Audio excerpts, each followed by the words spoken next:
بسم اللہ الرحمن الرحیم یا ایہا الذین آمنوا اتقوا اللہ ولتنظر نفس ما قدمت لغد واتقوا اللہ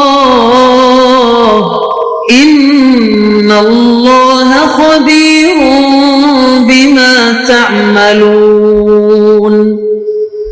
اے ایمان والو، اللہ سے ڈرتے رہو اور ہر شخص کو دیکھنا چاہیے کہ اس نے کل یعنی آخرت کے لیے کیا سامان بھیجا ہے، اور ہم پھر کہتے ہیں کہ اللہ سے ڈرتے رہو، بے شک اللہ تمہارے سب اعمال سے خبردار ہے۔ بسم اللہ الرحمن الرحیم، الحمد للہ رب العالمین، والصلاة والسلام على اشرف الانبیاء والمرسلین وعلى آلہ واصحابہ اجمعین ومن تبعہم بإحسان الى یوم الدین۔ قابل صد احترام حضرات شائقین و شائقات سچا پیغام، السلام علیکم ورحمۃ اللہ وبرکاتہ۔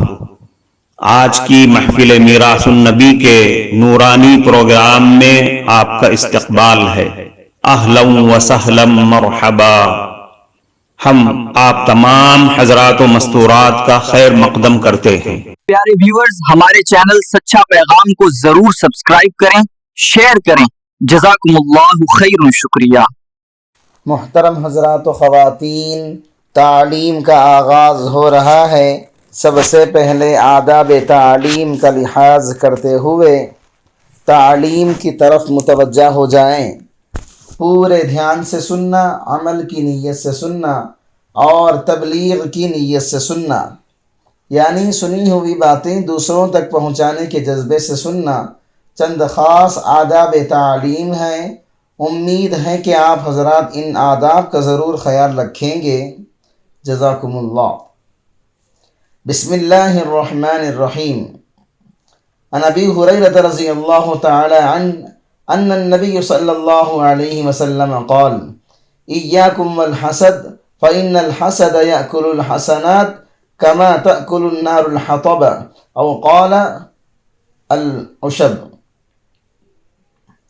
جس طرح اللہ تعالیٰ نے ہمارے ظاہری اعمال میں بعض چیزیں فرض واجب قرار دی ہیں اور بعض چیزیں گناہ اور حرام قرار دی ہیں، اسی طریقے سے ہمارے باطنی اعمال میں بہت سے اعمال فرض ہیں اور بہت سے اعمال گناہ اور حرام ہیں۔ ان سے بچنا اور اجتناب کرنا بھی اتنا ہی ضروری ہے جتنا ظاہر کے کبیرہ گناہوں سے بچنا ضروری ہے۔ آج اسی سلسلے میں باطن کی ایک خطرناک بیماری کا ذکر کرنا مقصود ہے، وہ بیماری ہے حسد۔ اور یہ حدیث جو میں نے آپ حضرات کے سامنے پڑھی ہے، اس حدیث میں حضور صلی اللہ علیہ وسلم نے اسی بیماری کا ذکر فرمایا ہے، جس کا ترجمہ یہ ہے کہ حضرت ابو ہریرہ رضی اللہ عنہ روایت کرتے ہیں کہ نبی کریم صلی اللہ علیہ وسلم نے ارشاد فرمایا کہ حسد سے بچو، اس لیے کہ یہ حسد انسان کی نیکیوں کو اس طرح کھا جاتا ہے جیسے آگ لکڑی کو یا سوکھی گھاس کو کھا جاتی ہے۔ راوی کو شک ہے کہ آپ صلی اللہ علیہ وسلم نے لکڑی کا لفظ بیان فرمایا تھا یا سوکھی گھاس کا لفظ بیان فرمایا تھا، یعنی جس طرح آگ سوکھی لکڑی کو یا سوکھی گھاس کو لگ جائے تو وہ اس کو بھسم کر ڈالتی ہے، ختم کر دیتی ہے، اسی طرح اگر کسی آدمی میں حسد کی بیماری ہو تو وہ اس کی نیکیوں کو کھا جاتی ہے۔ ایک آگ تو وہ ہوتی ہے جو بہت بڑی ہوتی ہے، جو منٹوں میں سب کو جلا کر ختم کر دیتی ہے، اور ایک آگ وہ ہوتی ہے جو ہلکے ہلکے سلگتی رہتی ہے، اور اگر وہ آگ کسی کو لگائی جائے تو وہ آگ ایک دم سے اس کو جلا کر ختم نہیں کرے گی، بلکہ وہ آہستہ آہستہ سلگتی رہے گی اور تھوڑا تھوڑا کر کے اس کو کھاتی رہے گی، حتیٰ کہ وہ ساری لکڑی ختم ہو کر راکھ بن جائے گی۔ اسی طرح حسد ایک ایسی بیماری ہے اور ایک ایسی آگ ہے جو رفتہ رفتہ دھیرے دھیرے سلگتی چلی جائے گی، انسان کی نیکیوں کو فنا کر ڈالتی ہے، اور انسان کو پتہ بھی نہیں چلتا کہ میری نیکیاں ختم ہو رہی ہیں۔ اس لیے حضور صلی اللہ علیہ وسلم نے حسد سے بچنے کی تاکید فرمائی۔ لیکن اگر ہم اپنے معاشرے اور ماحول پر نظر ڈالیں تو ہمیں نظر آئے گا کہ حسد کی بیماری معاشرے کے اندر چھائی ہوئی ہے، اور بہت کم اللہ کے بندے ایسے ہیں جو اس بیماری سے بچے ہوئے ہیں اور اس سے پاک ہیں، ورنہ کسی نہ کسی درجے میں حسد کا دل میں گزر ہو جاتا ہے، اور اس سے بچنا فرض ہے۔ اس سے بچے بغیر گزارا نہیں ہو سکتا، لیکن ہمارا اس طرف دھیان اور خیال بھی نہیں جاتا کہ ہم اس بیماری کے اندر مبتلا ہیں۔ اس لیے اس سے بچنے کے لیے بہت اہتمام کی ضرورت ہے۔ پہلے یہ سمجھ لیں حسد کی حقیقت کیا ہے، اور اس کی قسمیں کون کون سی ہیں، اور اس کے اسباب کیا ہیں، اور اس کا علاج کیا ہے۔ یہ 4 باتیں میرے بیان کا موضوع ہیں۔ اللہ تعالیٰ اس بیان کو ہمارے دلوں سے اس بیماری کے ختم کرنے کا ذریعہ بنا دے، آمین۔ حسد کی حقیقت۔ حسد کی حقیقت یہ ہے کہ ایک آدمی نے دوسرے کو دیکھا کہ اس کو کوئی نعمت ملی ہوئی ہے، چاہے وہ نعمت دنیا کی ہو یا دین کی۔ اس نعمت کو دیکھ کر اس کے دل میں جلن اور کڑھن پیدا ہوئی کہ اس کو یہ نعمت کیوں مل گئی، اور دل میں خواہش ہوئی کہ یہ نعمت اس سے چھن جائے تو اچھا ہے۔ یہ ہے حسد کی حقیقت۔ مثلا اللہ تعالیٰ نے کسی بندے کو مال و دولت دیا، یا کسی کو صحت کی دولت دی، یا کسی کو شہرت دی، یا کسی کو عزت دی، یا کسی کو علم دیا۔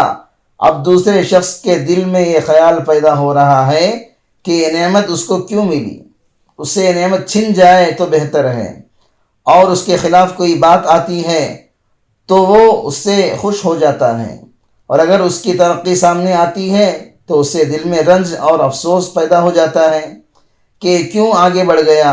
اس کا نام ہے حسد۔ اب اگر حسد کی اس حقیقت کو سامنے رکھ کر غور کرو گے تو یہ نظر آئے گا کہ حسد کرنے والا در حقیقت اللہ رب العزت کی تقدیر پر اعتراض کر رہا ہے کہ اللہ تعالیٰ نے یہ نعمت اس کو کیوں دی، مجھے کیوں نہیں دی۔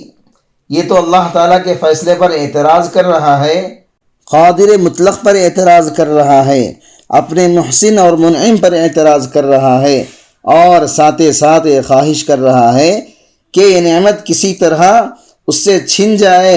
اسی وجہ سے اس کی سنگینی اور خطرناکی بہت زیادہ ہے۔ یہاں یہ بات سمجھ لیں کہ بعض اوقات ایسا ہوتا ہے دوسرے آدمی کو ایک نعمت حاصل ہوئی، اب اس دوسرے آدمی کے دل میں یہ خواہش ہو رہی ہے کہ مجھے بھی یہ نعمت حاصل ہو جائے تو اچھا ہے۔ یہ حسد نہیں ہے بلکہ یہ رشک ہے۔ عربی میں اس کو غیبتہ کہا جاتا ہے، اور بعض مرتبہ عربی زبان میں اس پر بھی حسد کا لفظ بول دیا جاتا ہے، لیکن حقیقت میں یہ حسد نہیں۔ مثلا کسی آدمی کا اچھا مکان دیکھ کر دل میں خواہش پیدا ہوئی کہ جس طرح اس آدمی کا مکان آرام دہ اور اچھا بنا ہوا ہے، میرا بھی ایسا مکان ہو جائے، یا مثلا جیسی ملازمت اس کو ملی ہوئی ہے مجھے بھی ایسی ملازمت مل جائے، یا جیسا علم اللہ تعالیٰ نے اس کو دیا ہے ایسا علم اللہ تعالیٰ مجھے بھی عطا فرما دے۔ یہ حسد نہیں بلکہ رشک ہے، اس پر کوئی گناہ نہیں۔ لیکن جب اس نعمت کے زائل ہونے کی خواہش دل میں پیدا ہو کہ اس کی یہ نعمت اس سے چھن جائے تو اچھا ہے، یہ ہے حسد۔ پھر حسد کے 3 درجات ہیں۔ پہلا درجہ یہ ہے کہ دل میں خواہش ہو کہ مجھے بھی ایسی نعمت مل جائے، اب اگر اس کے پاس رہتے ہوئے مل جائے تو بہت اچھا ہے، ورنہ اس سے چھن جائے اور مجھے مل جائے۔ یہ حسد کا پہلا درجہ ہے۔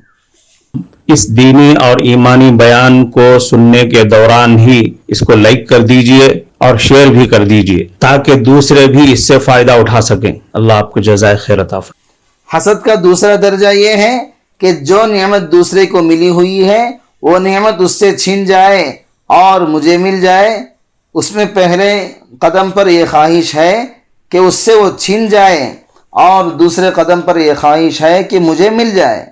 یہ حسد کا دوسرا درجہ ہے۔ حسد کا تیسرا درجہ یہ ہے کہ دل میں یہ خواہش ہو کہ یہ نعمت اس سے کسی طرح چھن جائے، اور اس نعمت کی وجہ سے اس کو جو امتیاز اور جو مقام حاصل ہوا ہے اس سے وہ محروم ہو جائے، پھر چاہے وہ نعمت مجھے ملے یا نہ ملے۔ یہ حسد کا سب سے رذیل، خطرناک ترین، ذلیل ترین، خبیث ترین درجہ ہے۔ اللہ تعالی ہم سب کو اس سے محفوظ رکھے، آمین۔ سب سے پہلے حسد کرنے والا ابلیس ہے۔ جب اللہ تعالیٰ نے حضرت آدم علیہ السلام کو پیدا کیا تو اللہ تعالیٰ نے اعلان فرمایا کہ میں اس کو زمین میں خلافت عطا کروں گا، اپنا نائب بناؤں گا، خلیفہ بناؤں گا۔ اور پھر حضرت آدم علیہ السلام کو یہ مقام عطا فرمایا کہ فرشتوں کو حکم دیا کہ آدم کو سجدہ کرو۔ بس یہ حکم سن کر ابلیس جل گیا اور ان کو یہ مقام مل گیا اور مجھے نہ ملا۔ اس کے نتیجے میں سجدہ کرنے سے انکار کر دیا۔ لہذا سب سے پہلے حسد کرنے والا بھی شیطان ہے، اور سب سے پہلے تکبر کرنے والا بھی شیطان ہے۔ اور اس حسد کا ایک لازمی نتیجہ یہ ہوتا ہے کہ جس سے حسد کیا جا رہا ہے اگر اس کو کوئی تکلیف پہنچ جائے یا اس کو کوئی رنج یا غم پہنچ جائے تو یہ حسد کرنے والا اس کی تکلیف اور اس کے رنج و غم سے خوش ہو جاتا ہے، اور اگر اس کی ترقی ہو جائے یا اس کو کوئی نعمت مل جائے تو اس سے اس کو رنج ہوتا ہے، تکلیف ہوتی ہے، اور دوسروں کی تکلیف پر خوشی ہونے کو عربی میں شماتت کہتے ہیں۔ یہ بھی حسد کی ایک قسم ہے۔ قرآن و حدیث میں کئی مقامات پر اس کی مذمت آئی ہوئی ہے۔ قرآن کریم میں ارشاد ہے ام یحسدون الناس علی ما آتاہم اللہ من فضل، یعنی کیا لوگ دوسروں پر حسد کرتے ہیں کہ اللہ تعالیٰ نے اپنی نعمت دوسروں کو عطا کر دی، اب یہ لوگ اس پر حسد کر رہے ہیں اور جل رہے ہیں۔ اس حسد کی بیماری کا سبب کیا ہوتا ہے اور یہ بیماری کیوں دل میں پیدا ہو جاتی ہے؟ اس کے دو سبب ہوتے ہیں۔ اس کا ایک سبب دنیا کے مال اور دولت کی محبت ہے اور منصب کی محبت ہے، اس لیے کہ انسان ہمیشہ یہ چاہتا ہے کہ میرا مرتبہ بلند رہے، میں اونچا رہوں۔ اب اگر دوسرا آدمی آگے بڑھ جاتا ہے تو یہ اس کو گرانے کی فکر میں لگا رہتا ہے۔ اور اس بیماری کا دوسرا سبب بغض ہے اور کینہ ہے۔ مثلا کسی سے دل میں بغض اور کینہ پیدا ہو گیا اور اس بغض کے نتیجے میں اس کی راحت سے تکلیف ہوتی ہے اور اس کی خوشی سے رنج ہوتا ہے۔ جب دل میں دو باتیں ہوں گی تو اس کے نتیجے میں لازماً حسد ضرور پیدا ہو جائے گا۔ معزز شائقین و شائقات سچا پیغام، آپ کو اندازہ لگ گیا ہوگا کہ یہ مضمون کتنا اہم ہے اور کس قدر فائدہ مند ہے۔ کم سے کم درجے میں سوشل میڈیا کے ذریعے سے بھی ہم اس کو زیادہ سے زیادہ شیئر کریں گے تو دعوت کے فریضے کی کوششوں میں ہم بھی اپنا کچھ حصہ ڈالنے والے بن سکتے ہیں۔ لہٰذا زیادہ سے زیادہ اس کو عام کریں تاکہ پوری دنیا کے ہندوؤں کی غلط فہمی دور ہو جائے اور انہیں یہ زمینی حقیقت معلوم ہو جائے، اور وہ اپنے اصل مذہبی لیڈر پیغمبر آخر الزماں حضرت محمد الرسول اللہ صلی اللہ علیہ وسلم کو ماننے پر مجبور ہو جائیں اور کلمہ پڑھ کر آپ کے ساتھ ساتھ وہ بھی جنت میں جانے والے بن جائیں۔